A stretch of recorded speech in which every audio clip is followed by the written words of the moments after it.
Hi, wrestling fans, and welcome to another riveting edition of AIWF Ringside Wrestling. I am Mad Matt Carter, being joined by AIWF Hall of Famers Brian and Reagan, and we may have Rick Diesel join us later. Just to timestamp things a little bit to let you know what's going on. I feel like this is an important day in North Carolina sports history as NASCAR is returning to North Wilkesboro Speedway. The All-Star race is happening right now. Rick Diesel was up in North Wilkesboro today with the food truck. So he may be late coming to the party, or might not be here at all, because I think North Wilkesboro's population probably tripled this weekend. So but big things going on in North Carolina sports, and I wanted to mention it here for posterity. So, and there we see David Parrish of the Fighters Club, one half of the AIWF Mid-Atlantic Tag Team Champions, has joined us. Got the title there, and that's what a visual cue that I needed very much, sir. So thank you for putting that there. But welcome, David Parrish. We've got some big things to talk about that went on last night with the Fighters Club, and we'll certainly dive into all that. So you're muted, by the way, if you want to say something. Make sure you unmute. Got me? Yeah, now loud and clear. Gotcha. Cool.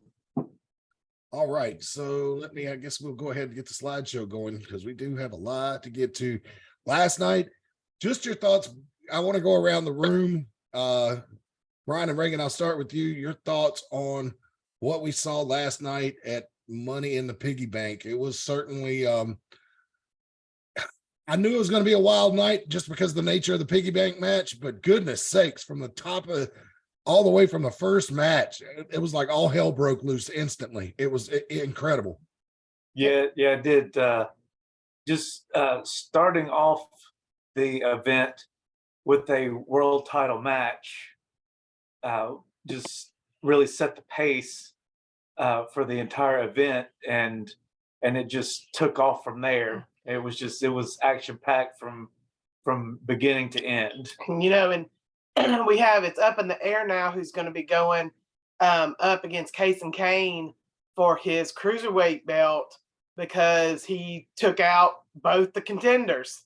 Mm-hmm. So everything's up in the air with that. So there was no clear decision about who the next top contender would be. So we have that controversy. We have controversy with the Piggy. There was a lot going on last night. Yeah, it certainly was. So, David, you were involved in a lot of what's going on. I think we just need to step by step work our way through it. But in general, let me just ask you this question. In general, overall, let's take everything that happened into consideration, and we'll get into details as we move through. But would you consider Money in the Piggy Bank a positive or successful night for Fighters Club as a whole? I mean, obviously, you said we'll get into the details later, but we did start it off on a good foot. I thought, the Fighters Club Open Challenge, we did exactly what we said we were going to do, and we ran through them. We were able to make that successful. We'll get into the other stuff later, and I think that as far as the piggy bank match itself goes, we didn't do what we were trying to do. That's plain and simple. Whether it be whatever reason it be. I mean, I was kind of hitting the head, knocked down. Didn't see really the end of it, but the guy we wanted to win was not holding the piggy bank. So as a whole, maybe not successful as we like for it to be. So gonna have to move forward and maybe readjust some things with that. I mean, it really was a taste your own medicine. I mean, by the end of the night. Uh-oh, here we go. Shots fired. I mean, if you say so. I don't see it that way, but maybe I'm just a little different.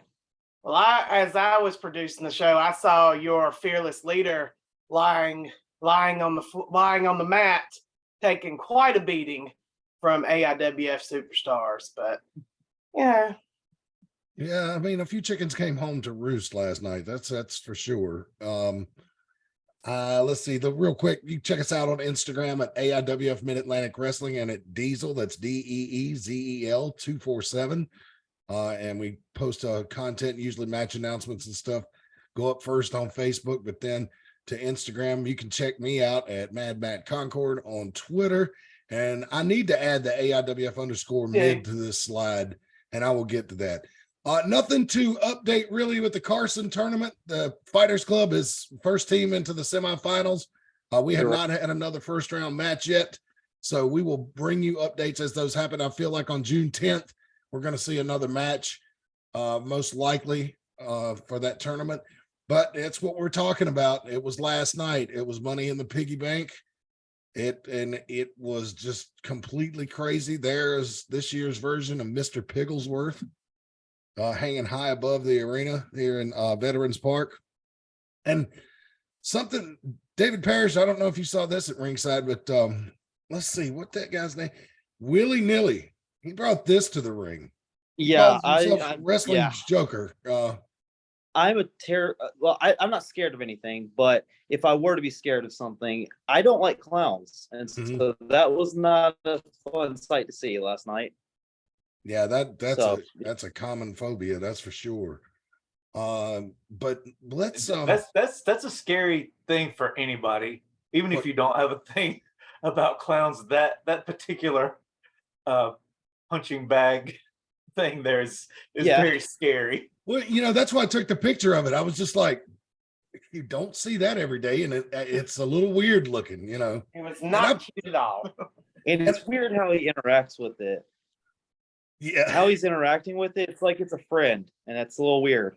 We had not seen Willy Nilly before around this area. Do any of you guys know anything about this guy's past or anything like that? Not me. That was my first experience of Willy Nilly. The only other thing was the Damon Bryce video where he actually was the one who pulled in Dalen in that video. Willy Nilly's the one that dragged him in, so Damon Bryce could tell him that they were going after the Fighters Club and answering their call for a match. So Willy Nilly was obviously, I don't know, got some issues if he looked like he kidnapped Dalen, to tell you the truth. So I was actually glad to see Dalen come to the ring with you guys last night, because I was kind of worried about his whereabouts.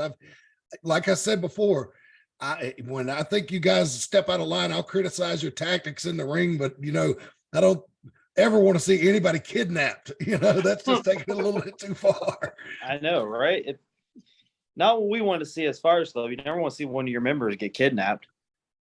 Well, it wouldn't be the first time it's happened in wrestling, though, that's for sure. And definitely not the first time here in the AIWF. I think Brian Danzig may have perpetrated a kidnapping or two in his heyday, but I think I did too. But it was all the same girl, so a woman. Sorry, I shouldn't say girl, woman. I have a habit of doing that too. But let's take a look at some footage now. Fans, this is fan cam footage that I shot last night. So what happens with these name shows, our pay-per-views or premium live events like Money in a Big Piggy Bank? You're lucky you're here today, because this footage will probably not end up on YouTube until 3-4 months from now. But I took this footage just for this program, and hopefully Rick Diesel will be able to let us know sometime in the next, I hope he joins us on this program and is able to let us know when we can expect Money in the Piggy Bank to show up on ROKU. So that's where those shows live exclusively. Now, it was interesting. We started off the show with a world title match. Whoops, I tried to make it bigger and made it worse. It was Don Petty of the Fighters Club challenging Ty Tyson for the world title. Yeah, Pete, I'm sorry. And they were having a pretty good battle of the big men so far, and were just, I thought, really starting to get rolling at this point. And Brian, you were at ringside. What can you tell us? What were you thinking? Yeah, I was kind of surprised that the Fighters Club so quickly agreed with Don Pete and went to the back. But I was like, well, I mean, that's it was his wishes, his title shot. So I thought it only made sense.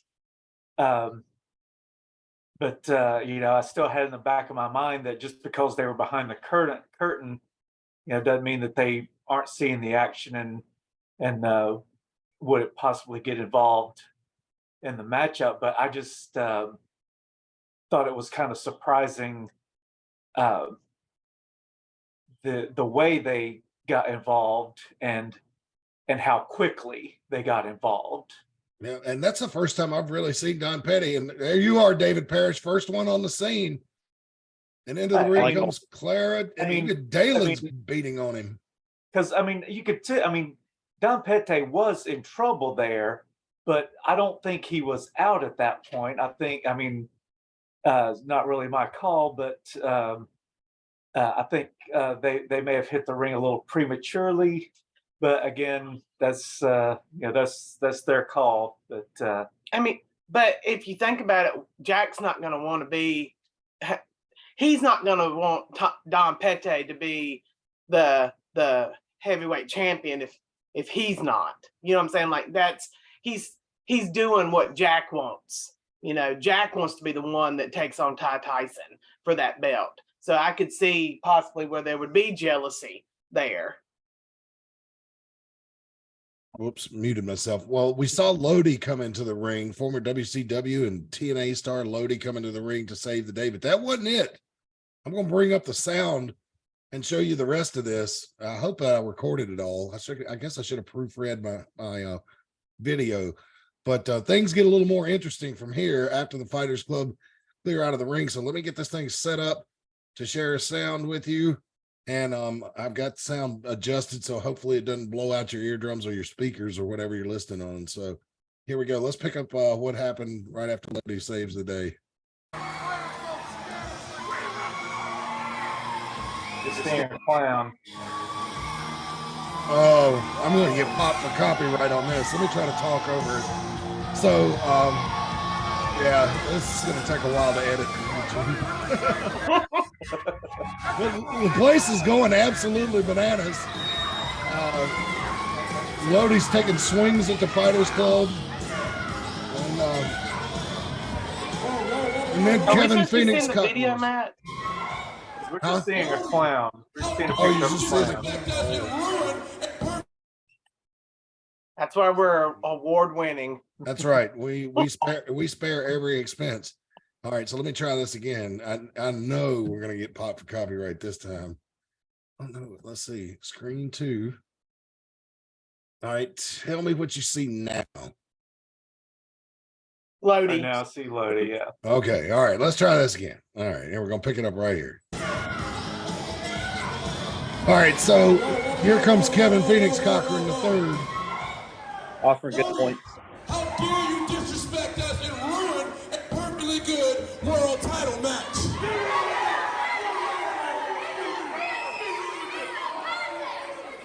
Don Petty had Ty Tyson beat fair and square until you wanted to interfere. What the hell match was he watching? Yeah, he's a revisionist.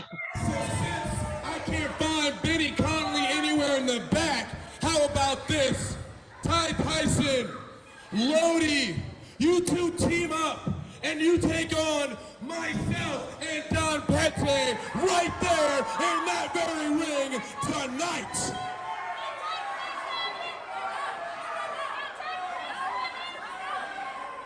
You do it right now?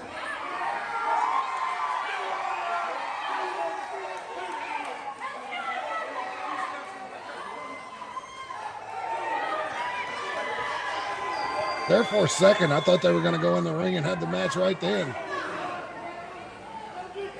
Yeah, Kevin Phoenix Cochran, he just had me convinced that he was ready to fight right then and there. So could have known he was just playing mind games.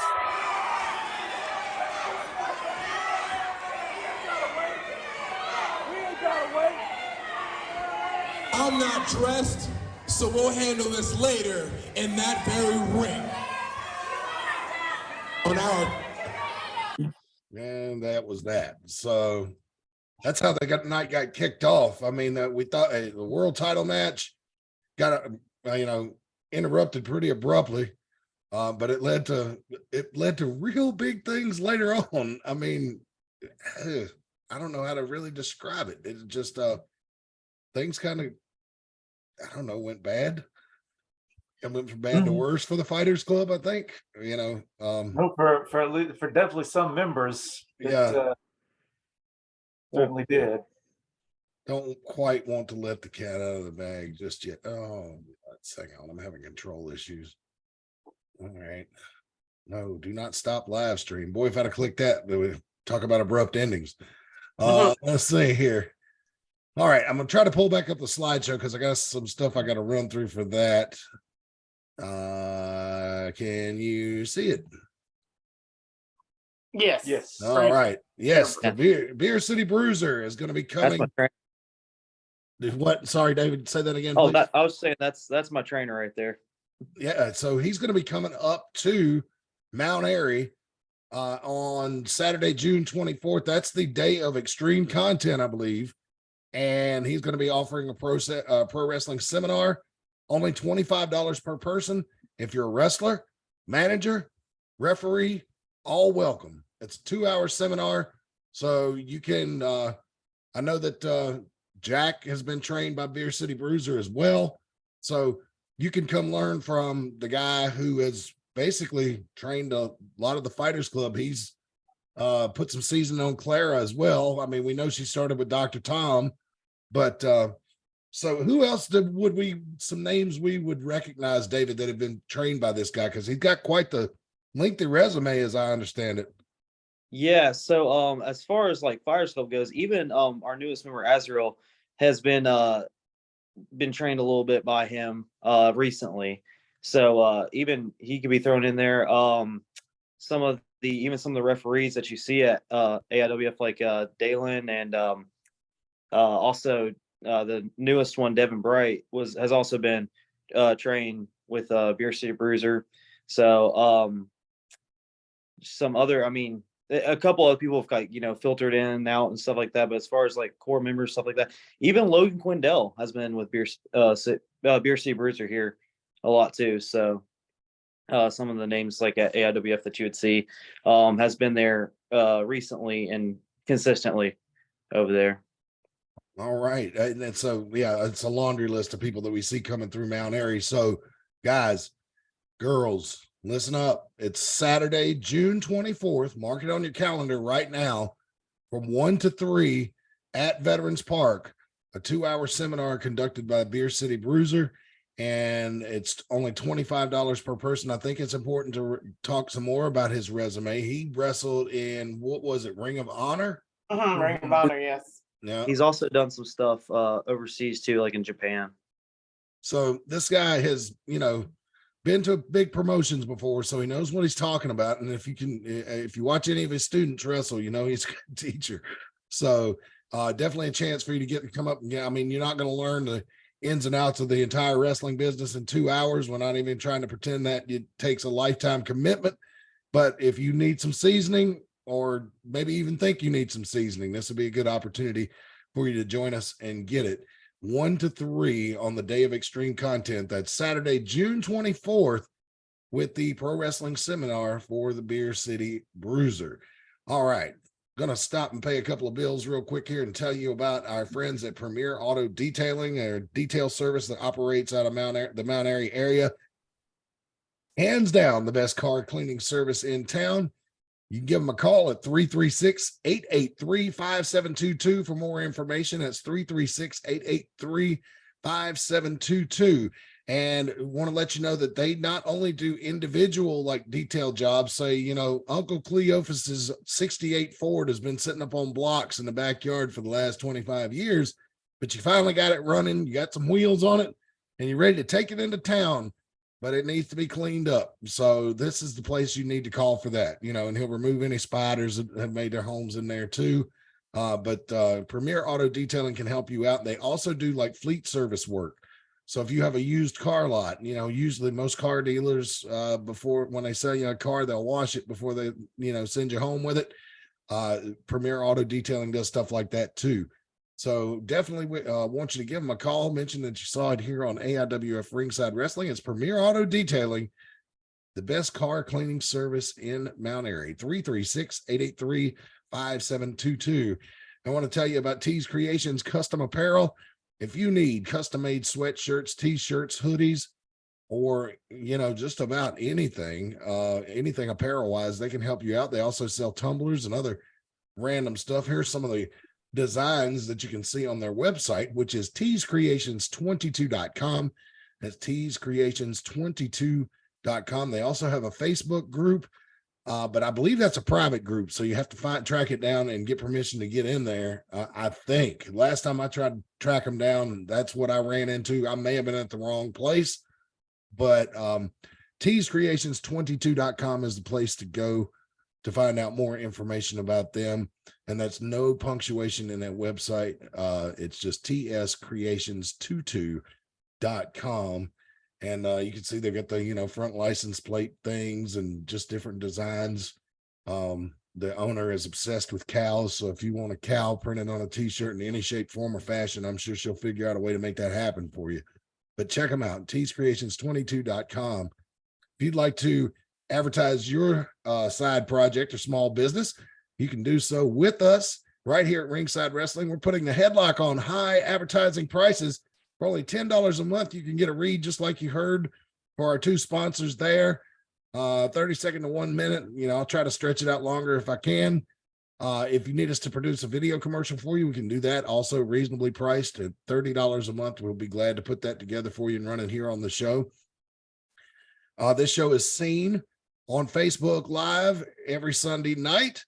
And the show is archived on our YouTube channel, AIWF Ringside Wrestling. We'll also feature your advertisements on our social media, Instagram, and the audio of this podcast is available wherever you get your favorite podcasts. Apple, Spotify, all the others. It's there, but Apple and Spotify are main ones. Amazon Music, we're there too. And these shows sometimes end up on our Roku channel as well if we have a particularly good one. Not saying that they're all bad, but It depends if we get off the rails. Yeah, it does. It really depends if we get off the rails and start swearing and whatnot. But if you'd like to reach out to us, you can at AIWF20@hotmail.com. That's AIWF20@hotmail.com. Or you can send me a DM on the Twitter, Instagram. I'm a little more peculiar about who I befriend on Facebook. If you're wrestling related, you're more likely to get in there, but it is what it is. But AIWF20@hotmail.com is the best way to reach us, or just come to the live event and approach us at the approach myself or Rick Diesel at the live event. We'll be glad to talk to you. So again, AIWF20@hotmail.com if you'd like to advertise with the program, and please tell all our sponsors that we sent you. All right. So we talked about Logan Quindell. David did just a second ago, being trained by Beer City Bruiser. So he had teamed with JJ Cerna in the first round of the Carson tournament, which benefited Fighters Club great because that team disintegrated and went right down the toilet, and they had their grudge match. And I don't know about you guys, what you, David, maybe you can tell us or what these two's past is, because I'm telling you, that did not seem like it was just being frustrated over something that happened in one match. You know what I mean? I can tell you both of them came from the AML Pro Wrestling Training Center. And both of them were there before me and Jack got there. Okay, so there may be some kind of rivalry that started in training camp. There could be, yeah. Yeah, because there seemed to be, even before the team was put together, there was already some tension there and some apprehension about being put together. They were forced together by Kevin Phoenix Cochran III, and neither one of them seemed too happy about that, but were willing to work together to try to advance in the tournament. But then it just, like you said, it just fell apart. But it seemed like it was just destined to fail from the beginning. Yeah. Well, Logan Quindell is not, I don't envision him being in a tag team. You know, I mean, like, for lack of a better words, and you Southerners out there, which is most of our audience will understand this, Logan Quindell's a sour ass sumbitch. And he just, I mean, he's a loner type. You know, that's what I mean when I say that. It's not hurling an insult at the man.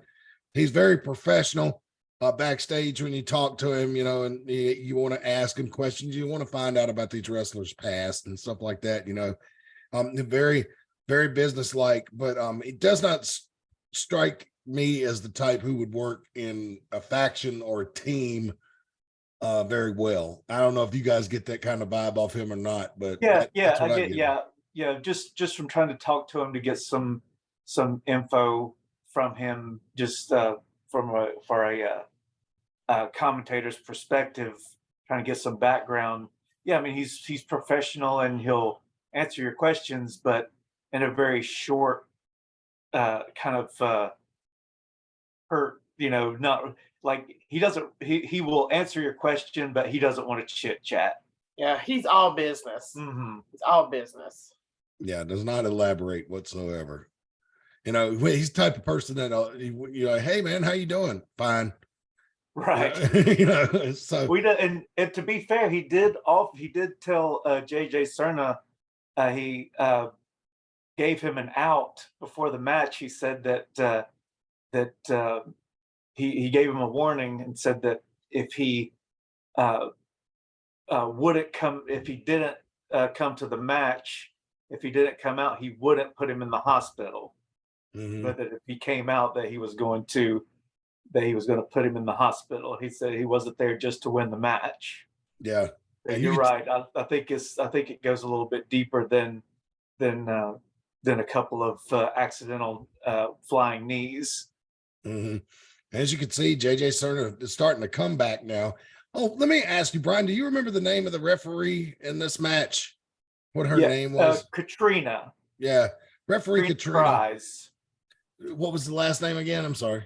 I believe she said her name was Katrina Cries. Oh, Unless I okay. misunderstood. She told me, but I know the first name was Katrina. Well, yeah, I'll stick with Katrina for right now until we make sure we get her last name right. What an outstanding official. Yes, I was very impressed with her. And yeah, she was,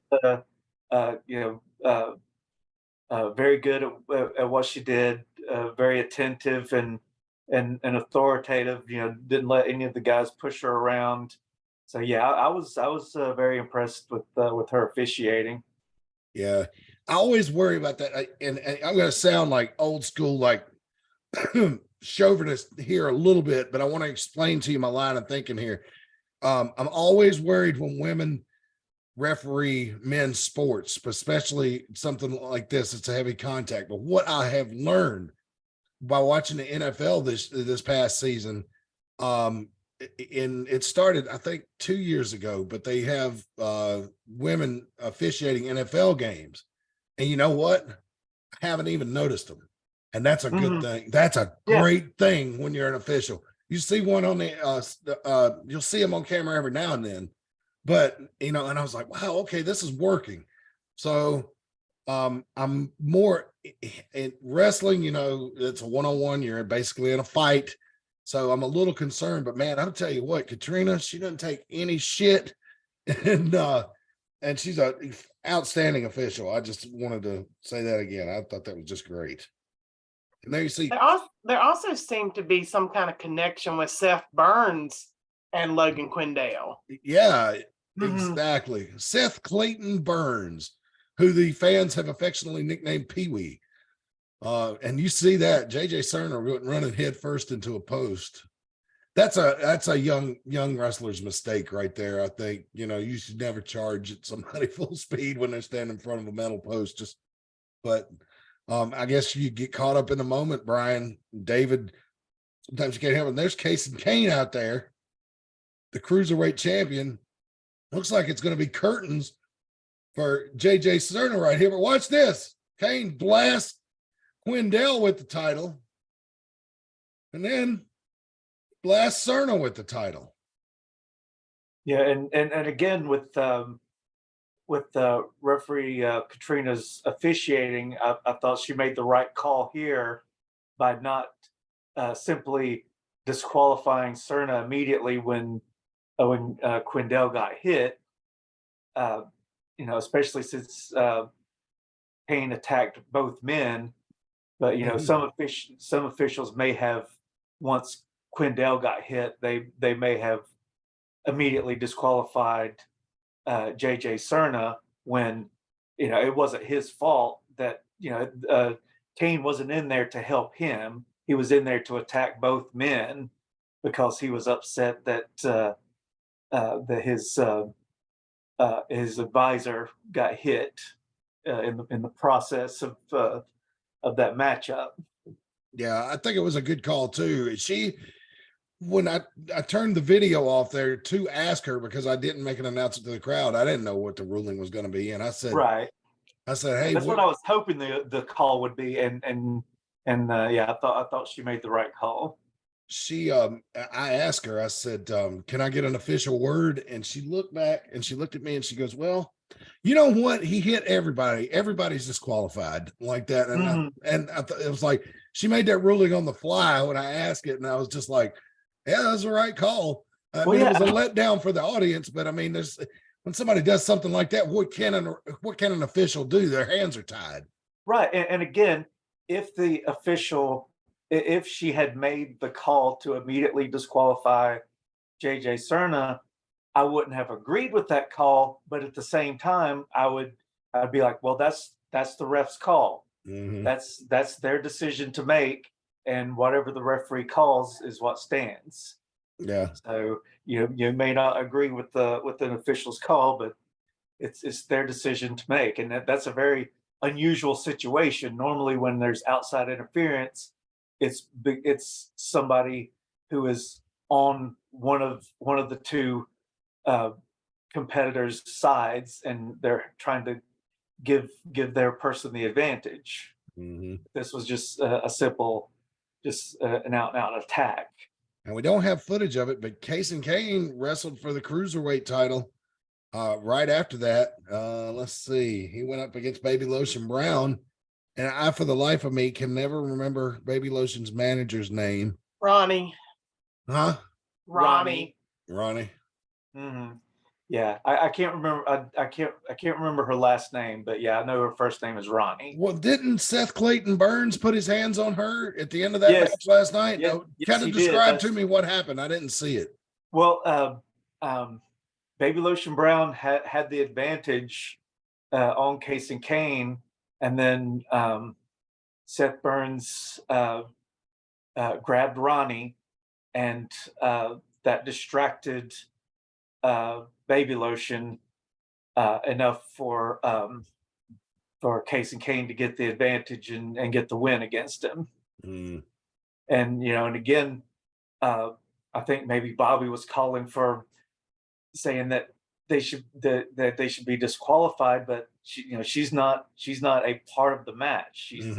You can't get disqualified for attacking somebody who's not part of the match. That's really not the referee's call to officiate the outside, the people on the outside of the ring. They're in there to call the people on the inside of the ring that are competing. Yep. Which brings to mind a conversation we've had here before. If you're going to have these people come to the ring with you, if they're going to be a distraction or hindrance, maybe you better rethink that, or teach them how to fight. But I don't know. Does Seth Burns? He kind of attacked her from behind, or he grabbed her. He grabbed her by the waist and pulled her out the door. Was pulling her out the door. Oh, okay. Yeah, it seemed like at one point he may have had like a chokehold on her. Oh wow. Yeah.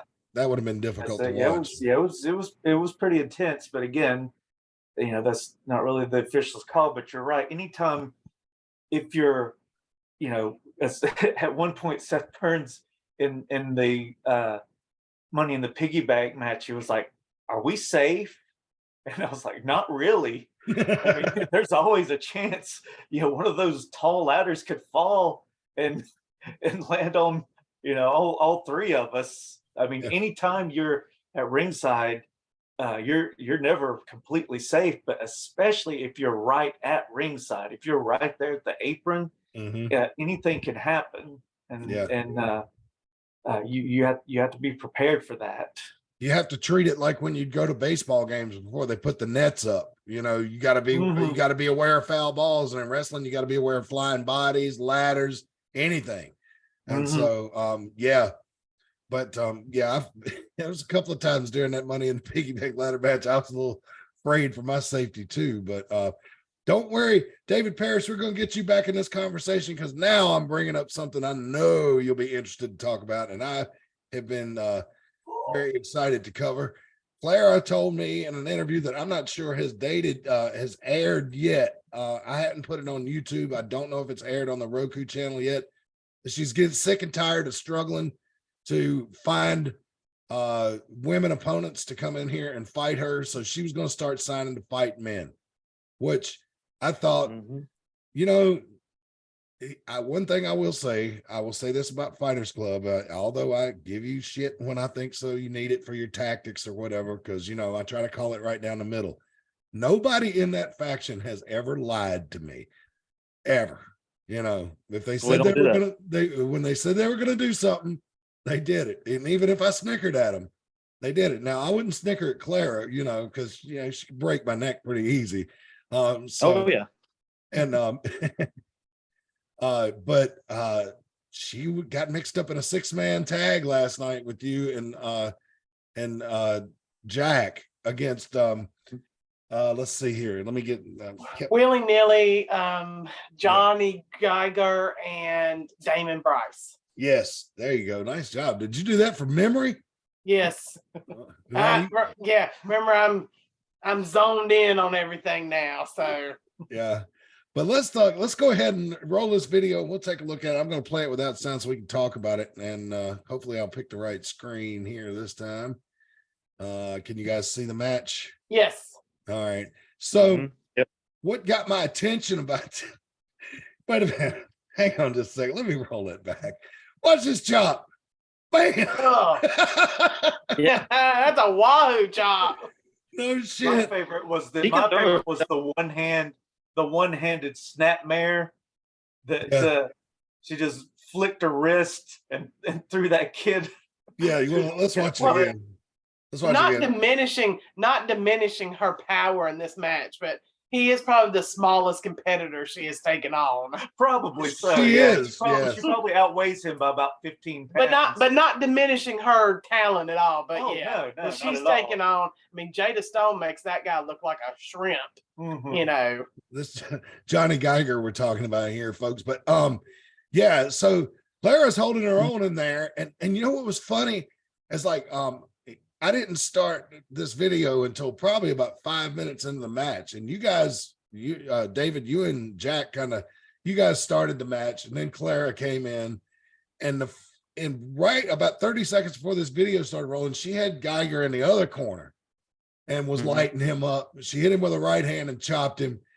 And I remember thinking, ooh, a little inside baseball here, but I want just so y'all can understand what I was thinking. I was like, damn, she's throwing live rounds. And so I rolled the video because I was like, man, she ain't playing. You know, she's out there. It hurt somebody tonight. And it goes back to what I said. We don't lie. We don't lie. She said she'll take on the men. She's taking on the men. Yeah. And, you know, I still I would have reservations if she said she was going to take on you know, somebody like the size of King Kong Bundy or Bam Bam Bigelow or Vader or somebody like that. But here, I mean, she's bigger than Johnny Geiger. And, you know, I mean, Willy Nilly was taller than her. Damon Bryce outweighed her. But, I mean, if you're going to do an intergender type situation, I think this was a really well-balanced match between the two teams, I think, you know. But, I mean, you can see right there, Johnny Geiger was, you know, you would think Jack would just run all over this kid and he wouldn't get anything, but he was able to get some offense on Jack. He gave him the drop kick to the knee that brought Jack down, you know, brought him completely down, and then right there was able to reverse that suplex into a jawbreaker. So Yeah, Yeah, this is little, but he how was. did he do that? Look at that. He fell out of frame for a second. Just Jack had him up for so long that he just shifted his weight and was able to get to a sitting position. And then here comes Dalen choking him with the scarf that he had taken away from willy nilly earlier. And Dalen rocking that new vest. Yeah. all the way through the match. It looks great, but I mean, it's leather. I imagine that's pretty hot in that ring last night. It was humid in that building last night. Oh God, yes. It was. Yeah, I had to have my hair up all over the place. You've been frizzy if you didn't, right? Oh yeah. Yeah. So how do I know that? But big suplex here. David Parrish comes in. Dalen unnecessarily fast counting. I mean, I know he's you guys' personal referee, but I think he could have he didn't have to be so biased in this match because you guys controlled it. I would say about 80% of it. I mean, you were in it, David. Is that what you felt too? But watching the ringside, I never thought you guys lost complete control of that match really at any point. Well, it's like we said, we were willing to throw out the open challenge. We knew nobody was going to beat us, but might as well throw it out there for them. Try to see if somebody can do it. Something gives us something to do. Yeah, I swear the fact that the championship committee and board of directors lets Dalen continue to referee tells me to referee you guys matches tells me that somebody thinks this is funny. Which I have to admit, it's so flagrant sometimes. I'll be standing at ringside just like, God almighty. But look at that. Michinoku driver. You'll notice when it's when Kevin Phoenix Cochran the third is there is usually when Dalen is officiating, and when he isn't there, he's just simply walking out with the Fighters Club and isn't and doesn't referee any match. So I think Kevin Phoenix Cochran the third is the one using his pull in the back to and part of it I'm sure was that the fact that referee Reggie wasn't there, and so we were short officials. Yeah. And referee Katrina couldn't officiate every single match. I'm gonna freeze it right here. This is an old school women's wrestling spot right here. Mm-hmm. And I thought it was so funny that Clara did that to Johnny Geiger. She had seen that on other women's wrestling matches, and she's wrestling, and it just stands on his hair and pulls his arm. Oh, she can be mean as hell. See, I know, David, you're glad she's on your side, right? Oh yeah, 100%. She's a student of the game, so she's always studying and watching. And so yeah, I wouldn't be surprised if she pulled that from something else she saw. Yeah, and you got a highlight coming up here. And I don't know how far along it is when we see it.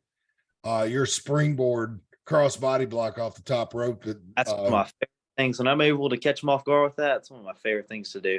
Oh, it was a thing of beauty. But look, Johnny Geiger was getting his butt kicked for lack of you say ass on here, but I mean, for the lack of probably 5 minutes at this point. I mean, he really taken a beating from all three members of your team, but he finally is able to get over there and make the tag. Here comes Willy Nilly. I mean, and he just mowing through it. Now he's the biggest member of their team. Tallest anyway. The scariest. Yeah. I don't like that face. Now, yeah, that was, you guys running into each other like that was very not a mistake you see Fighters Club make very often. But now watch this. Little modified old school Heart Foundation heart attack. Yeah. Mm-hmm. Yeah, I think that was the only time that the Fighters Club may have been in a little bit of trouble in the matchup, but Clara put a stop to it pretty quickly. Yeah, she got shut down. That chokeslam. Now watch David Parrish here from the outside. Bam! That was beautiful. It's beautiful. Yes, we're gonna watch it again because I mean that was awesome. couple of awesome things happened in this sequence right here. Watch this. Mhm. Clara gets up Damon Bryce. She's already hit Geiger with the Michinoku driver, hits him with one. She's good at it. Yeah, and then gets caught in a choke slam. She was feeling pretty proud of herself, and he can't blame her. And then watch this springboard. Oh, yeah, thing of beauty. And then, but it was at this point that I lost track of who was in control of the match. I mean, who was the legal participants in the match? I know I was Yeah. legal. I don't remember who was legal at this point. So Yeah, I'll I made the comment while I was filming it, because I do a little light commentary for these things. That what two? No. Well, I said that I can't. I was like, I don't even know who's legal. Hell, I can't. I think Jack's legal at this point because I think he tags me in for the move that we've been eagerly wanting to hit on a lot of people. So we came up with the thing we all three did. We came up with that just training one day. And we're like, oh, we're gonna have to do this. Hey, I don't know why. Maybe it's a sadistic gene in me or whatever, but I always think it's hilarious when Jack pile drives somebody really small. Well, and I got to give it up to Geiger. He did the smart thing. He had even though that pile drive was very devastating, he had the presence of mind to roll out of the ring. Mm-hmm. And I was impressed by that because I mean he was going to be no good to anybody at that point, and prevented him from being pinned. But yeah, it was spelled the beginning of the end for that team. Mm-hmm. Go ahead, Reagan. Well, it's not about the match, but we haven't had David Parrish's thoughts on the Case and Kane situation. And this is the first time we've had David Parrish on. Good point. You and Case and Kane were quite the tag team for a while in the AIWF, and then Case and Kane gets his modeling contracts, and then poof, no more tag team. So I'd like to know, even though this is a month or so prior, I'd like to hear your thoughts on it because I don't think we've heard your thoughts on it yet. I've been afraid to ask him, honestly. Well, I mean, any member of the Fighters Club, they've all been silent about the breakup. I know that Seth Burns had brokered a deal, kind of a uneasy truce between the two parties. But yeah, I'd be interested to hear your thoughts about that split and what was said about it and what agreements were made in that process. So yeah, we'll because a lot of people don't know the story with me and Case, and as far as they know it with AIWF, they don't know how far back it goes.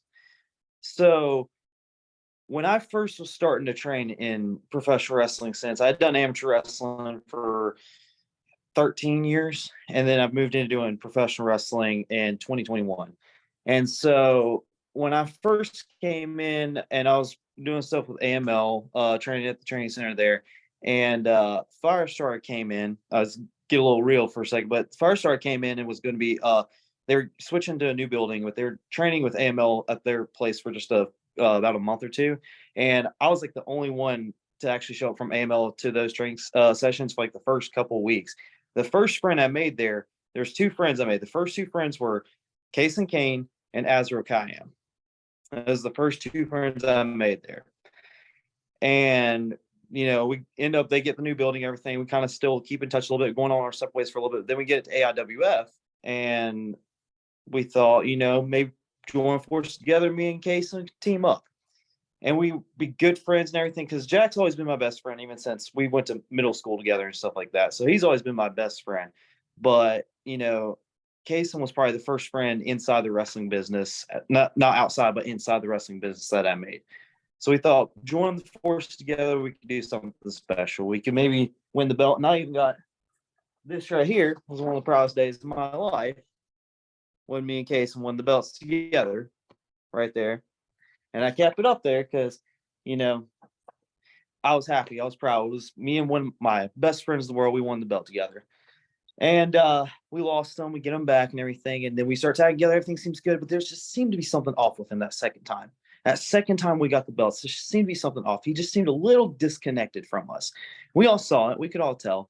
And then when he signed the modeling contract, he stopped showing up to meetings with us. He stopped, interacting with me as much as he used to. And that kind of cut deep. I'm going to be honest. That cut deep a little bit because, like I said, one of my first friends I made wanted to make a run with the tag team titles. We wanted to go for the world tag team titles and everything. And then in that match, we brought Azrael in because Kason was, doing his whole thing, wanted to go around, do his own modeling thing or whatever. Well, there needed to be somebody there. So I thought, let's go back to Azrael because Azrael was another one of the friends I made. And so we brought Azrael in and it seemed to really click well. But Kason still just not want to be connected with us as much and getting upset with me because I was doing stuff for the club.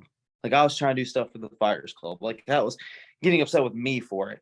And so just a little bit of rift going on there. We're trying to get things worked out together. But then when he did what he did to Clara for his own selfish reasons, that I can't stand for. I can't let him be selfish like that and squander Clara's historic opportunity just because of his selfish gain. I can't stand for that.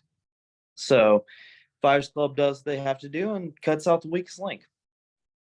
Okay, well, so it sounds like you, because of the past friendship and the closeness that you had, you were able to cut ties, but not in a stab them in the back and beat them up. You just simply are just like kind of came to an agreement and say, okay, this isn't working out, so you need to go. He's not a part of Fighters Club, but I will say as far as he's still on thin ice with Fighters Club. Yeah. I think. Right. Well, I think Brian, I think they got bigger. David won't say this, but I think they've got bigger fish to fry right now. And I don't think Kason Kane's out of the woods yet, but I think that their sights are probably end up being on him one of these days. I feel like, just my opinion. Well, and again, I think part of it is Seth Burns is kind of in between trying to keep his both interests afloat. And I think that might be part of it as well. I guess we'll see how good of a negotiator and manager Seth Clayton Burns ends up being. This is a true test of his abilities. Yeah, he's held it together by a string this long, but we'll see if he's able to keep it going. And I don't know. We'll just only time will tell. Well, I can tell you right now, if I'm ever out there filming Kason Kane and Fighters Club hit the ring, I think the proper call should be, negotiations with Seth must have broke down. So I don't know. I will say that, Fighters Club, who knows, maybe all I'm going to say is the first belt that I ever saw at AIWF, the first match I saw was that cruiserweight belt. So so who knows, maybe it look good on the shelf. I don't know. Oh wow. That would be a good matchup. Two people who have trained together and have teamed together who know each other really well always makes for a great matchup. So yeah, I would like to see that one day down the road. Absolutely. Let's see here. All right. Off topic, David Parrish, you seem to have almost as many pop figures as I do. Yeah, I have three. I got three. So now I'm having to layer them, and there's even more down here. I've got probably a little over 100 now. That's probably how many I have. I just don't have them on camera. We have them in our living room and other places, but I just wanted to. I don't want to say I like that collection. Yeah, and it's kind of random. The most ones I collect, I think, are Batman, because I've always been a big Batman fan. Wrestling, Darth Vader, because I like Darth Vader. But then Mickey Mouse ones here lately, because there's so many different Mickey Mouse ones. I like to collect those too. So, but probably wrestling. I have a Wicked Witch one that's worth like $400. So Oh, Funko Pop. No, I would. Sorry, that was all. That's how we get on tangents, David Perry. Yeah. Sorry. Well, It's always my fault. Let me Yeah. tell you how out of touch with shit I am, right? I would go into GameStop, and that's where I would always see the Funko Pop things, right? So in my, approaching 50-year-old mind, is like, oh, these things must be associated with the video game, like Robbie the Robot with the original NES. I thought they you used them to play games, right, like because they had those figures. Well, Yeah, he's not gonna know what an amiibo is either. If he No, doesn't know what a pop figure is, he's not gonna know what an amiibo is. but no, I know that they had those cards that you could buy one time, that you used to play the video game, like was it Pokemon or something like that? And then there were maybe it's the thing, Brian. I don't know what they're called, but yeah, Brian, I seem to remember something like some kind of action figure you had to use to play the video game. Yeah, that's for the Nintendo Switch. Has a lot okay. of those. Yeah. So Off on a tangent. yeah, that's all right. It's always my fault. We're figuring shit out here on AIWF Ringside Wrestling. I was like, because I'm standing in GameStop in Concord Mills, and I was like, what game do these people use this for? Like that, and my wife's like, it's not a video game. And I was like, well, what the hell is it doing in GameStop? And she's like, no, people just collect these figures. They're collectible figures, and I'm like, yeah, because game stores have had to switch to merchandise because a lot of people are buying their video games digitally now. yeah. So they're having to kind of transition to, still having physical games, but also having T-shirts and toys and other kind of merchandise like that, which they've always had, but they've had to increase that part of their merchandise sales. FYE is the same way. It's so sad to go into an FYE now and see it's mostly, T-shirts and action figures and stuff like that, and there's not much emphasis on music anymore. But you know what? FYE stands for your entertainment. So whatever entertains you, that they can sell it, I guess, right?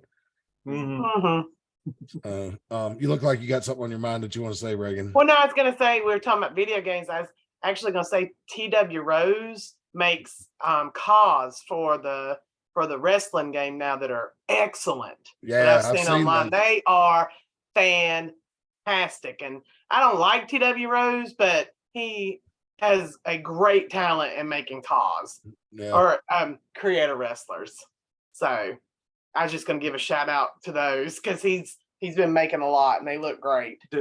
What's his username? I don't remember. Oh, I saw it on Facebook, so he'd have to. Well, so look at his Facebook, and then then you can look up his username. It's TW Rose, I think. Yeah. I think he just. And I think he sells. Does he sell them? He might sell them, so he might want to talk. Maybe he wants to buy some airtime so we can really plug it.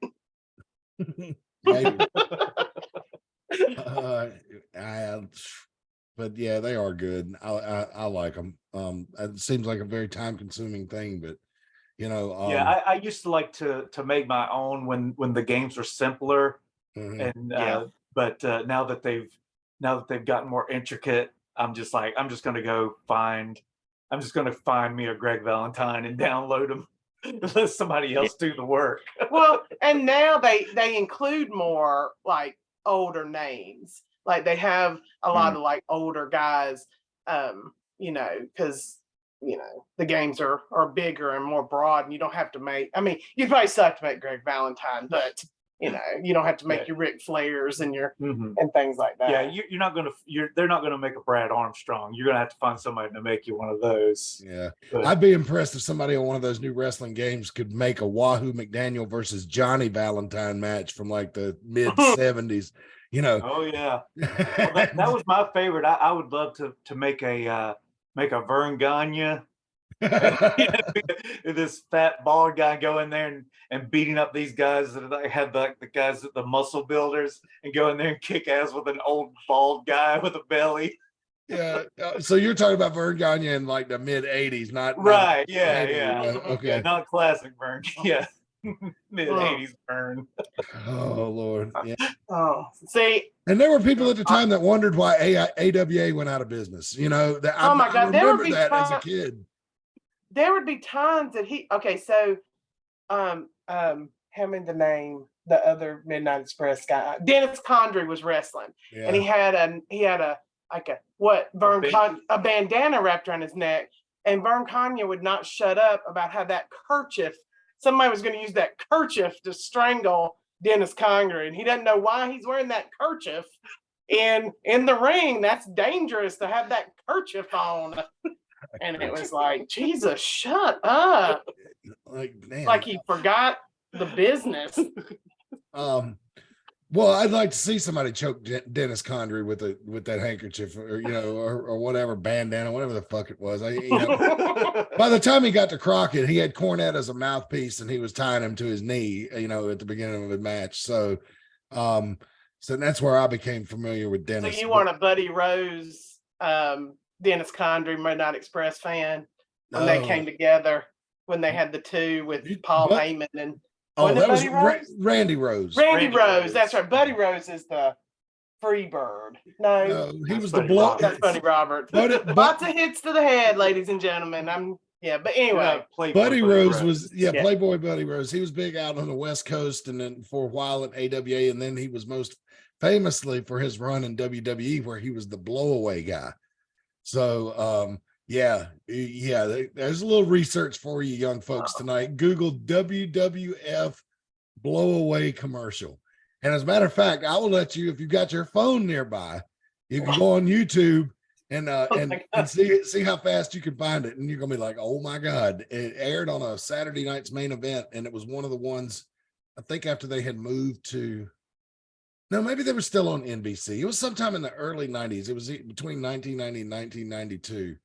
And what the deal was, it was supposed to be this weight loss product called Blowaway. And all you had to do, it showed Buddy Rose take the big thing of how he was laying like on a lounge chair. As I get back from the microphone, for those of you listening, and he lays back and he dumps his powder. It looks like baby powder all over him.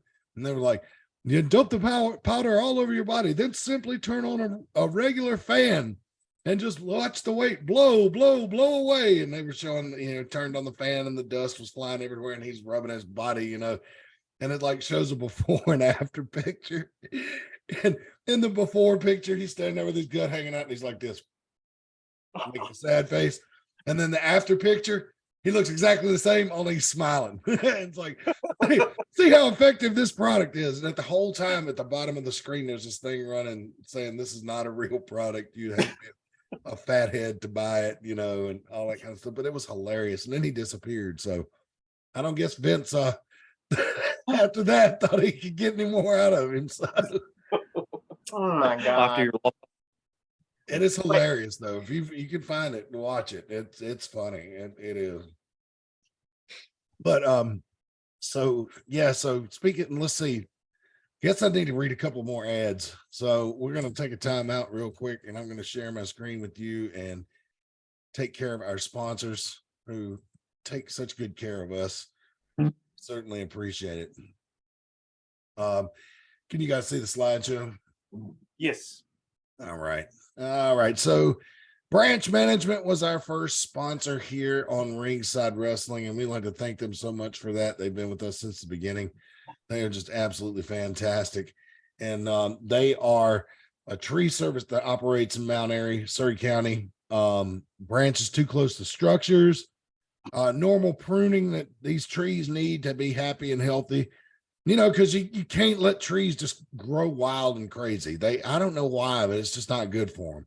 They need regular pruning, and Branch Management can help you with that. So you don't end up having to cut one all the way down. Because, come on, folks, we live in the South. It gets hot during the summer. Shade tree is worth its weight in gold to me. I don't know about you guys, but so a good shade tree is a good thing to have. And so you don't ever want to have to cut one down, but they can do that for you too if you've got one that's dead and dangerous. And remember, if you've got a big old poplar tree or something, a branch falls on somebody else's car, your next door neighbor or something like that, that's on you. So you need to take care of the trees on your property, and Branch Management's just the people to help you do it.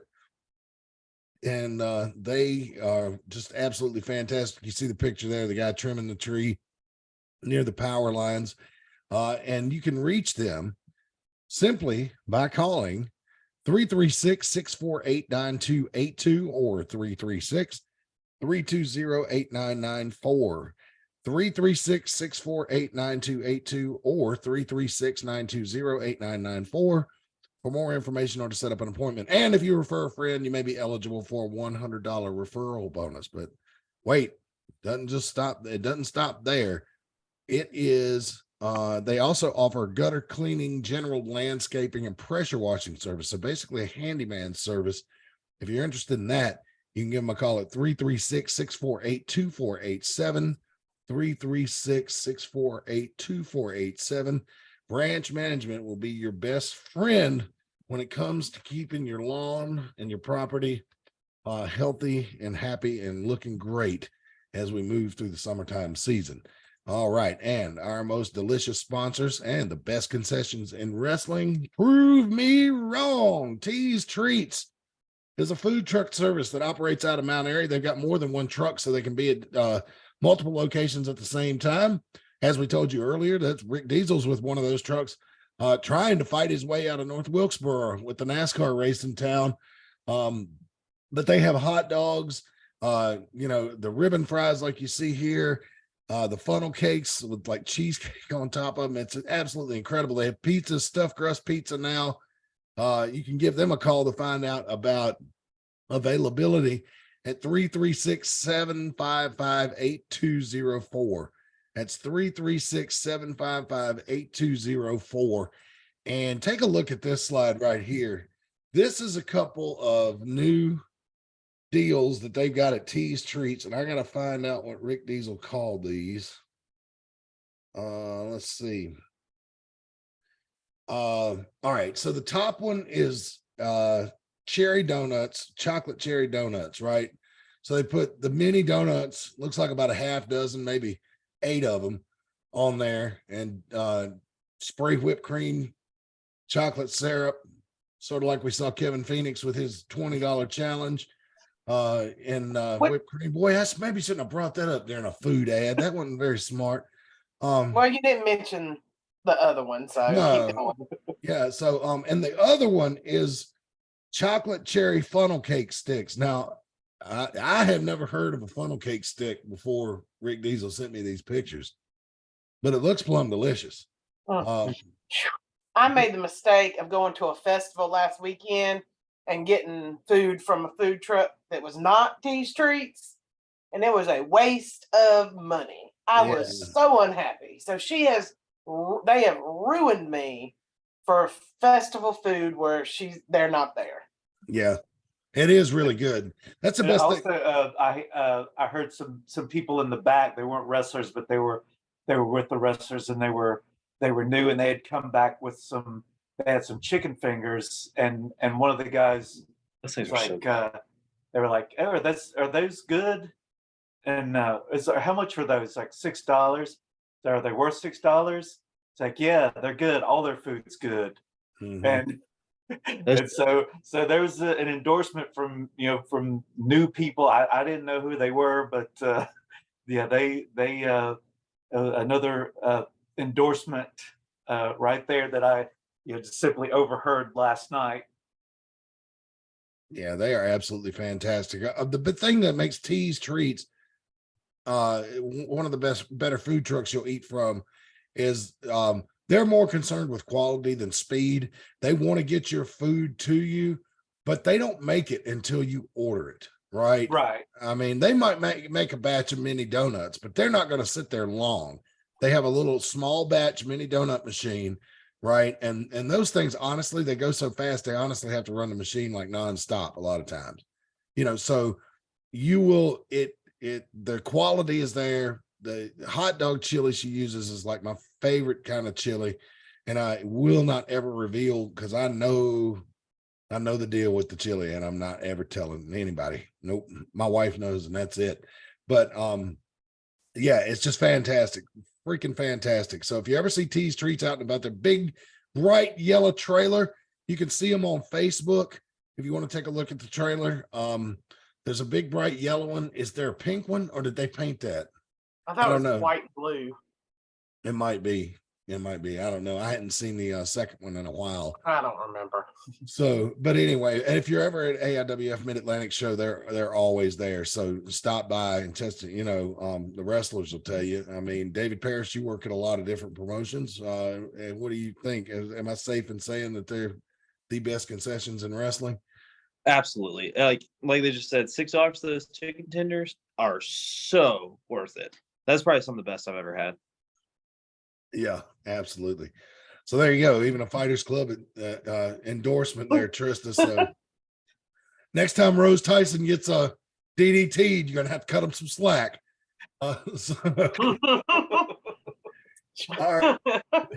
She probably won't see it that way, but anyway. I know now that I'm helping Kevin Cochran Phoenix the third in the back, I'm missing out all night on the tease treat. So That's all right. We can get I've seen Michelle hand deliver items. you better to the not staff, advertise so- that. People in the crowd are going to expect that. No, they can't. No, No, that's just the special staff. treatment. Yeah. Just Yeah. staff. The people in the crowd can get up anytime and get theirs. Yeah. You're back there pushing buttons and it's so now we're going to take a look at some more highlights from last night that we need to talk about, because I think this is a big moment in Fighters Club. I got to be mindful of the time here because we've been going for quite a while. Oh, let me see. Yeah. All right. So let me get I'm gonna share screen again. And I'm gonna watch this without sound. Okay. So guys, can you see the video clip? Yep. All right, so There we go. we're gonna roll it in a few minutes into the match. Ty Tyson and Lodi against Don Pete and Kevin Phoenix Cochran III, the match that they discussed earlier. Dalen was the referee, so I didn't think Ty Tyson and Lodi had a shot, but Don Pete and Ty Tyson picked up where they left off in the first match, did they not? And just continued their battle, and we're both at this point just trying to make a tag. Yeah, at this point, I saw Ty Tyson going toward the opposite corner, but then he fell into the right corner and made the tag to Lodi. Lodi is in incredible shape. I think he's in better shape now than he was when he was in WCW. Oh yeah, definitely. And here Lodi's trying to finish off. Yeah, he was built in WCW, but he was still kind of skinny. But yeah, he's definitely developed more muscle. Oh, and then there's where things kind of fell apart. Yeah, let's take a look at this. Dalen was trying to get involved there and took a foot to the face by Don Petty. And I mean, it knocked Dalen out. He was in the middle of next week. And for some strange reason, at that point, Kevin Phoenix Cochran III decided to bail on the match. Lodi hits the DDT. And there's no referee. Or was there? Rose Tyson, who we know has somehow procured a referee's license and comes out there from time to time, comes in, makes the count 1, 2, 3. And Ty Tyson and Lodi win the match. But then, let me fast forward here a little. Yeah, look, Dalen is out. He's snoozing. Yeah, That's a big boot to the face, though. Yeah, and Don Pete is in not much good shape as Ty Tyson and Rose Tyson. Ty, did you see that? Ty just kind of pushed his leg back in the ring because it was hanging off the edge of the ring. He starts moving a little bit right here at this point, like. And, you know, I was filming, so I didn't want to be like, Dalen, are you okay? Are you okay? But I'm legitimately concerned for him at this point because he hadn't moved much. He's starting to move there a little bit. But, you know, obviously you take a blow like that to the head. I bet you he had one hell of a headache at this point. He's probably still hurting today. Have you talked to him, David, since since last night? Have you talked to him today? Not today. I talked to him right before, everybody dispersed last night, and he's still a little lethargic. So I bet. But here is the most shocking thing that happened is Dalen's trying to come to his senses. Don Pete is trying to figure out what. Hey, isn't that kid that Rhea Ripley tried to bite on Monday Night Raw? It's going viral with that Lodi Rules sign. Yeah, I believe it is. Yeah. Boy, that kid, man, he's having a hell of a good Internet week. famous. Yeah, he's having a hell of a week. But then we hear Fighters Club music start to play. So fan cam makes its way back around the ring. There's Tim shooting the official video. And here comes the rest of Fighters Club. Like you and David, you and Jack had blank expressions on your face. So I couldn't tell what you were thinking. But Clara's face gave it away. She was not happy. And I guess, of course, you going under the ring right here, getting the chair was a good sign that something bad was about to happen too. But when you guys came through the entranceway, I wasn't, I kind of didn't know what was going on, but then I saw Clara's face and I was just like, wait a minute. And I thought, well, maybe it's okay, but why is she staring a hole through him and positioned behind him? And then you came in with a chair. Why in the world did you turn on this man? Why did you guys turn on him? I don't get it. I mean, I think more things will be revealed later on, as time goes on. I think some of that will be, told just with time. But all I can say is, we pride ourselves on being winners at all costs. Mhm. So if you can't win, you're not in. And Don Pete, he was looking up at you, David, and looking up at Jack like, why? Like the same thing that we were all feeling. Like, why is this happening? I mean, listen, this is if you And notice the if you got a weak stomach here, let me warn the Bit. viewers. If you got a weak stomach, you want to turn your head right here, because they're going to try to break his leg. He was walking after the match, but I don't know. Yeah, he was limping pretty badly. They had to get the cameraman to help him back to the back, because nobody else was going to help him. No, Because that's the thing is that Bobby was like, why isn't anybody coming out to help him? I'm like, well, why would they? Well, and I'm in the back, and I heard people going, "Is anybody going to help him?" And they're like, "No." So I heard that while I was working. so there are wrestlers watching the monitor that are like, "No, I ain't going out to help him." Well, and like Fuck I that said, guy. Yeah, pretty much. Right. And nobody's going to come out and save the guy who probably was helping them do the attacks just a couple of weeks ago.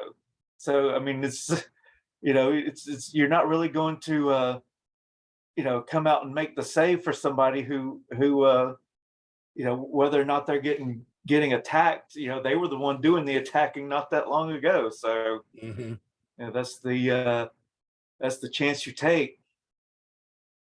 Yeah, and it was just more of the same after that. So that was the thing that shocked me, and I'll be interested to hear you guys, David, in more formal announcement kind of explain that, because I will give you guys credit. You do usually come through when I ask a question. So yeah, I did think maybe Jack was like, hey, only I'm allowed to kick Dalen in the face. Yeah, because do what? Say it again, He David. doesn't- I'm sorry. he does like to abuse that boy. Yes, he does. I'm glad you mentioned that, because I'd forgotten I was going to ask you about that. Jack likes to smack around Dalen a little bit, and it seems to be getting more excessive as Justin Flash has been breathing down Jack's neck. Do you think maybe he's taking out some of that angst on poor Dalen? I mean, you got to look at it this way. He's under a lot of stress right now. I mean, time and time again, he's beaten Justin Flash, but he keeps coming back and coming back and coming back and being a little nuisance in the Fighters Club. Okay, so Jack's under a lot of stress right now. And can you blame him? I mean, No. he's the champion.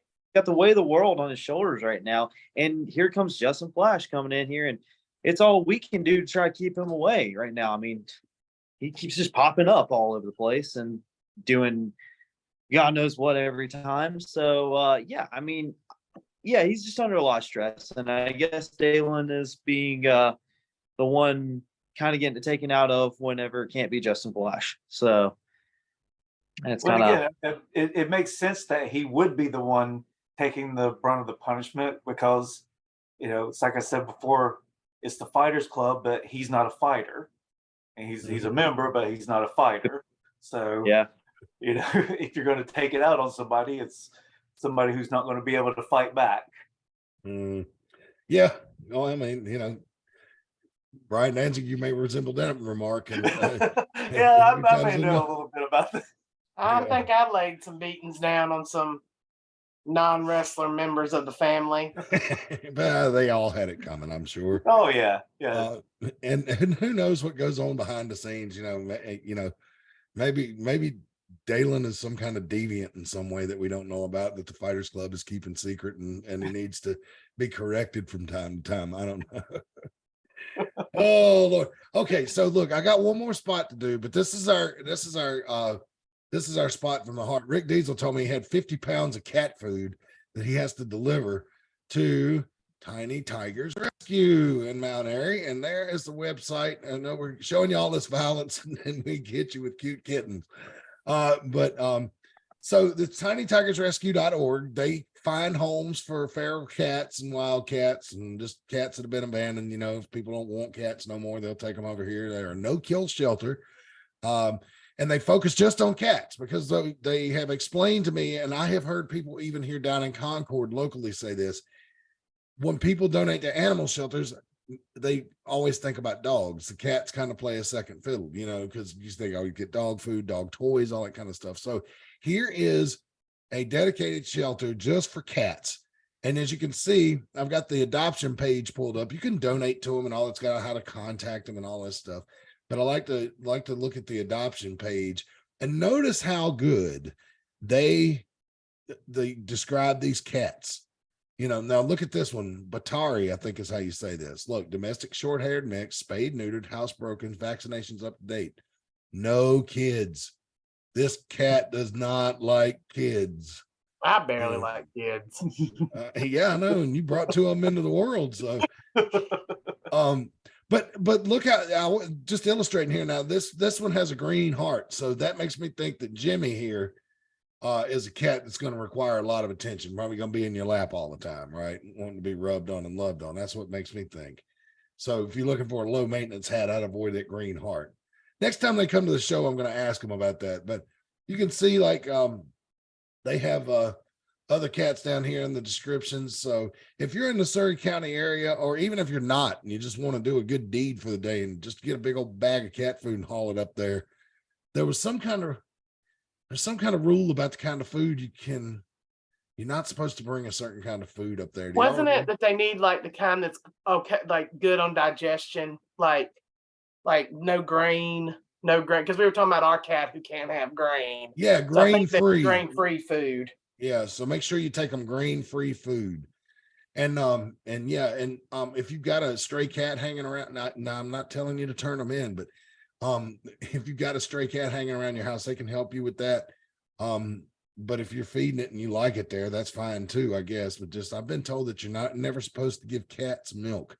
And I grew up watching Tom and Jerry, and Tom loved milk. And all cats love milk. It's just not good for them. It tears up their digestion. Right. And if you want poop everywhere, then feed them milk. Well, if they're an outdoor cat, I don't see where that's a problem. But no, maybe not good for indoor domestic cat. But if you're out a farm cat that patrols the barn, hell, give them some milk. But anyway, tinytigersrescue.org. You can find out all about them, how you can donate, how you can adopt. Yes. I think I know what the green heart means. Green heart means that it's a special needs cat. Oh, okay. Did not know that. Thank you for telling me that. Mm-hmm. All right. So special needs cat. So, is it going to be like special needs, like walks around at night howling at nothing? Well, we have a special needs cat because he can't eat grain. Oh, okay. Thing. So he's he's considered a special needs cat because if he eats grain, it's like a nightmare. Mhm. My Aunt Bab's cat, she had a Siamese cat back in the 80s named Yum Yum. And when that cat got old, she would walk around the house in the middle of the night and just, and I'm just like, being up there. I thought it was funny as a little kid, but the adults did not. So, but anyway, I don't know what that cat's problem was. But so yeah, that's what I'm always afraid of. But tinytigersrescue.org to help out the kitty cats in Surry County area. And all right, so then it was the Money in the Piggy Bank match. And Brian, it ended up being 7 people in this match, which is one of the most crowded ladder matches I've ever seen. Justin Flash even told me after the match that it was more crowded than any other ladder match he had ever been in. And he was really afraid for his safety and well-being even more so than in a normal ladder match. Yeah, a ladder match one-on-one is dangerous enough, and the more people you add to it, the more dangerous it becomes. So yeah, you add at first 6 and then 7 people, and just the chaos that ensues. It was, it was very difficult to call because there was just so much action, so much going on that you just tried to focus on the ladder, and once somebody was on it and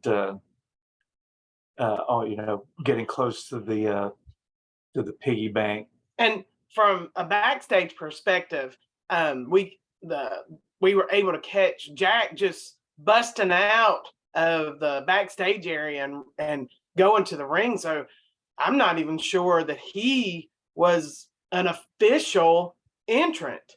It looked to me backstage that he took it upon himself to enter that match. Well, Kevin Phoenix Cochran III came out and said that he was introducing a 7th participant to the match. Right, but then it was after Jack had already interjected himself into the match, I believe. This was awesome. Yes, it was. Look at that. Buddy Flowers putting life and limb on the line. Buddy Flowers, still friendly guy, laid back attitude, but like he's got a new competitive fire in his belly, it seems like, here lately. He does. Go ahead, David. I'm sorry. I got a bone to pick with him because I don't remember half this match, because as soon as I stood up, that man took a pan and hit me in the head with it. So I don't remember half this match. But yeah, I got a little bone to pick with him. We may have to have a one-on-one at some point. Yeah. Well, you shouldn't have been out there anyway, my friend. I mean, you weren't signed to be in this match. Well, when friends out there, you got to be friends and help out a friend, I know. I mean, I understand. I've been watching wrestling for a long time. I'm just saying, if you bring a chair into the ring and then your opponent clobbers you with it, really, who's at fault? So, but yeah, so ladders galore. This basically turned into a circa 1996 ECW match. One weird thing that happened earlier in the match was that the pig got batted off the hook, and I thought Kevin Phoenix Cochran put it back up there. Right, and and some people, because it was Buddy Flowers that batted the pig off of. He batted the pig off, and it flew off and hit the mat, but Kevin Phoenix Cochran, his call was that because he didn't grab it and bring it down, that he didn't have control of it, therefore he didn't actually win. And I disagree a lot with what Kevin Phoenix Cochran III does, but I actually agreed with that call. Yeah, me too. That the pig was knocked down, but he didn't actually grab it and have control over it. So yeah, I think he actually made the right call by putting it back up. But I'm sure Buddy Flowers disagrees with that. And but again, I think and some might say that he does have a claim that he did bring it down, but again, he brought it down. But Now, my thing, this was actually, and there it is. There's Justin Flash getting the piggy bank. Yep, Mr. Pigglesworth, as Kevin Mhm. Phoenix named it many years ago. But yep. But So yeah, just go ahead. I'm this sorry, was Brian. actually this was actually my first Money in the Piggy Bank match. Watching one live, and and you see Kevin Phoenix Cochran III is not happy right there. He's just dumbfounded. He doesn't even look mad. He's just like, he's just dumbfounded. But Yeah. the thing I found interesting about it, the fact that it is like a pinata, it makes it a lot more difficult to grab. It's not Really? it's not like a belt that's weighted that's going to hang there. It's like if you touch it but don't grab it, it starts swinging. It's so Oh, okay. light, it starts swinging back and forth, and then you're trying to grab it. So it actually makes it more difficult to get than like a briefcase or or a championship belt. Mhm. So because I saw that a lot of the guys, when they would grab for it, they would miss and it would start swinging, and then it was lost to them at that point. And here's an interesting point. Mickey Folk gets his hands on Dalen, which was just hilarious. But the Fighters Club thought they were going to attack Justin Flash, but they forgot that everybody else that hates them was still at ringside. So guess what happened? Jack found himself trapped in the ring and just got pounded by Buddy Flowers. And Joe Harrison, I believe, is next. No, Mickey Fulton is next. Mickey's going to get him. Mickey Fulton gets him. Joe Harrison gets him. Claire and David decide it's best to just stay out of the ring at this point. Well, the thing is, I'm kind of not surprised that that the Fighters Club wasn't expecting anyone to help Justin Flash, because no one had helped him before. Anytime that they had attacked him before, they were just able to leave him laying, and there was nobody there to help him. But this time, there were other members of the AIWF who were like, enough's enough, and we need to band together. Yeah, it. Let me. I wanted to show y'all something, let you hear something too, and then we'll get your comments, David, because this is a big deal. But I'm going to play a little bit of the video and the audio of this, because Justin Flash has some comments for Jack at the end of this. So let me share screen and set the volume so hopefully it won't blow out your eardrums, and let's roll it. Can you guys see it? Yes. Yeah. Still can't hear it.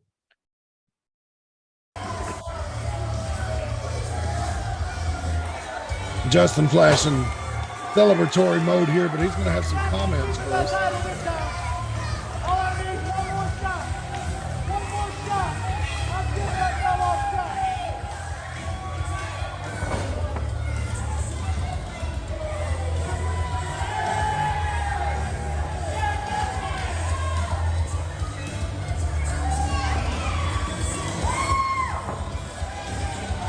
Don't try to lose too much sleep tonight, Jack. Anytime, anywhere, I could be coming for you. Better watch your back now. Well, all right. David Parrish, you're representing member of the Fighters Club. Justin Flash pretty much laid it out there. It's no secret who he's going to cash the pig in on. And the worst part about it is Jack has no idea when it's coming. See, and here's the thing with that. I like I said before, Jack has beaten Justin Flash already a couple times. And so, if I were Justin Flash, he doesn't have to choose Jack. He could choose anybody he wants.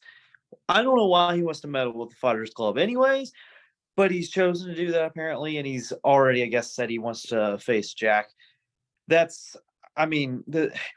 already been said what's going to happen. We've beaten him. Jack's beaten him. Mm-hmm. In any scenario, we can run this thing back how many times we need to. I don't see. He says, I know before he had said something about having to go back to the drawing board. and how he's going to go back to the drawing board and figure something out. I don't know if this is it or not, but I stand by Jack in that I think that anywhere, anytime, I think he's got this. Okay, Brian, you actually wrestled Justin Flash, so you want to explain to David what what a can of worms they've opened tangling with Justin Flash. Well, yeah, which I mean, I understand his viewpoint that Jack has already beaten him twice, but that's the thing about Justin Flash is one of his best attributes is his tenaciousness and the fact that he will not give up, and it's true. Maybe Jack just has Justin Flash's number and he'll defeat him again. But I saw the look on Jack's face when he looked up and saw Flash had the Piggy, and I could tell that he wasn't very happy. And just the fact that he interjected himself in that match, I think, I mean, because why does he have a reason to win the piggy bank other than to prevent Justin Flash from winning it? Mm-hmm. That's really the only logical reason, other than having maybe a backup in case you lose. But then you have the champions rematch clause where if you lose the title you get a rematch. Mm-hmm. Maybe it gives you one more rematch, but I mean it's such a brutal match and risky match to put yourself in just for that. I think his entire reasoning to putting himself in that matchup was to prevent Justin Flash from winning, and that didn't happen. Well, we have our weekly meetings, and we know that we didn't want Justin Flash to win. I think that's obvious. We did not want Justin Flash to win because, yes, we know who he wants to go for. I know Jack's been eyeing that world title, though. He's been wanting to be a world champion. I do know that. Mm-hmm. So that could also be another motivation that he had for getting in there. I mean, and y'all got to understand, too, Jack is a very he can be a very reserved guy. He likes to let people know what he's going to do, but at the same time, he has cards to play. He knows things that not a lot of other people are thinking a lot of the times too. So he could be looking at that world title scene at this point. Who knows? Yeah, I think it's important to remember about Justin Flash though, because he's just recently returned. They need to do their history. Yeah, he's just recently returned. Not only do you need to do your history, you also should probably know. And I think I've mentioned this to Jack before. When Justin Flash and I started chit-chatting a few months ago, and the conversation led to, me asking him, hey man, why don't you come back or whatever? When he first reached out to me, he asked about Fighters Club. So I think you guys got his attention in the wrong kind of way, and you have motivated him to return to wrestling. And he set a target on you guys, and don't be fooled. I mean, he does come to the ring alone, and yes, he's nice and he plays with the fan. The fans love him. Brian's right. He's tenacious. That's the best way to describe it. And he is a very, very dangerous competitor. Do not underestimate him. Yeah, like I said, I made that mistake. When I first fought him, I thought he was just another flash in the pan pretty boy, and I was getting tired of all the attention he was getting. So I put him through a table and thought that was going to be the end of it, and it was not. And he it was really like throwing did it to gas me, on the fire. Like, oh my God, this just got way worse. Yeah. I mean, I do think that Justin is he's a tough guy. I will give him that. He's a tough guy. But at the same time, like I don't know if it's toughness at this point or just craziness at this point, wanting to keep going after Jack. Because I'm a crazy guy too. I like to think I jump off of crazy high places. I throw myself into some weird matches sometimes, but I wouldn't want to keep going after Jack after being beaten numerous times like this. I just don't see it. I don't know. Justin Flash, I think he's about at the right age where he would have been a kid when Sting was in his on top run in the early years of WCW. And that's what his attitude reminds me of. I was getting ready to say the same thing, that he's the Sting of AIWF. Yeah, the more you kick his ass, the more he's gonna come back after you. You know, and I was like, I'm doing 1995 WCW in my film study right now. And I don't know if David, if you're old enough to remember this, but in Ric Flair was feuding with Arn Anderson and Flying Brian in September and October of 1995 and asked Sting to be his partner. And Sting told him, if you swerve me, it's going to be your worst nightmare. I'm going to beat you half to death. And Flair did. Flair turned on him in Halloween Havoc. And what happened when Sting got his hands on Flair and Nitro? He kicked him all over the ring. I mean, he beat the living dog shit out of Ric Flair. And that was when Flair still had several good years left in the tank, and so that's just what Justin Flash reminds me of. I'm not trying to intimidate you, or I'm just saying, make sure your ducks are in a row when you guys go up against this guy, because he's not to be taken lightly. Yeah, and like you said, it might be craziness, and I think that might be part of it. I think like I said, I fought him before. He does have a little bit of crazy, and if you don't look it, but you look in his eyes, and yeah, there's a little bit of crazy there. I think he uses it to his advantage. I mean, he's been in wrestling for almost 20 years now, so there's crazy there. Yeah, you don't stay in it that long when you don't have a little bit of crazy. Absolutely. I mean, he's a wrestler and a softball player. We all know who the other wrestler and softball player is in professional wrestling and what he goes by. Sid Vicious, just in case anybody didn't know. Yes, sir. So, but Psycho Justin doesn't have the same ring to it as Psycho Sid. No, it doesn't. Yeah, and but anyway, guys, I think we've been on for like 2 hours. We have, but we also left out something about that match also that kind of got overshadowed. Joe Harrison was put into that match after the fact. Like, he was one of the ones that Kevin Cochran Phoenix picked that night. Yeah. And that's kind of a big deal because, they started out and it didn't look like they were going to go at it. And they ended up going at it. Mickey Fulp and Joe Harrison started fighting it out in the ring. So, which again, that's what they should do. When they're your tag team partner, you work together. But when it's everybody against everybody, then they're your opponent. So you fight them. And both of those guys like a good fight, and they're going to fight each other just like they would fight anybody else. And I had to give it up to them. They did exactly what you should do. Yeah. Just fight it out, let the best man win. Yeah, you're right. Joe Harrison and Mickey Fulp do have that in common. They just love to fight, and it made me have a flashback to Terminator X when he came into the AIWF and did an interview with me, and where he stated, I got in the wrestling business so I could fight on Saturday night and not be put in jail.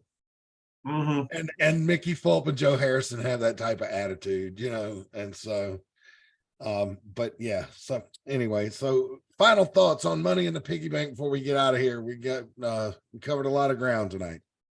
Well, yeah, I just want to say it was a very successful event, action-packed from beginning to end, and if you missed it live, just be sure to check it out on Roku when it becomes available.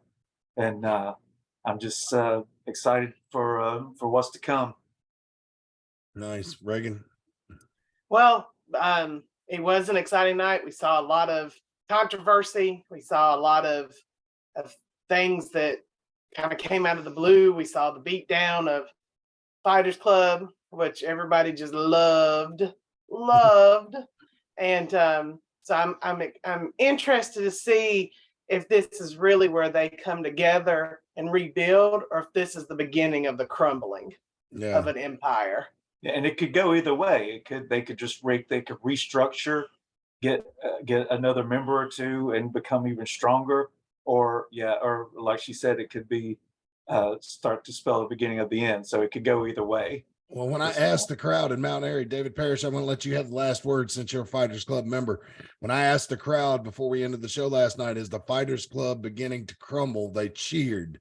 So I know the audience that comes to see the wrestling live in Mount Airy sure wants to see you guys fall apart. Say what you will about that. Go ahead, sir. The floor is yours.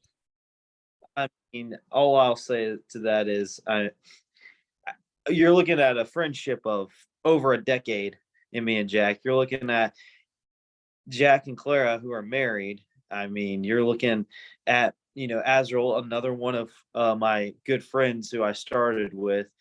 Or at least one of the good friends I made while I started and everything. I mean, you could say it's the beginning of the end, but I think we're getting a little stronger by cutting out some of the fat in it. All right. Justin Flash, if you're out there, I don't know if this would work in a pinata or not. I don't know what they're made of on the inside, but it might be a good idea to take some like pickled jalapenos and pour the juice in there and like fill that thing up. So if anybody, tries to take it from you, you can smash it into their face and, temporarily blind them. But that's not something Justin Flash would do. But I'm just putting it out there. That'd be a bad idea.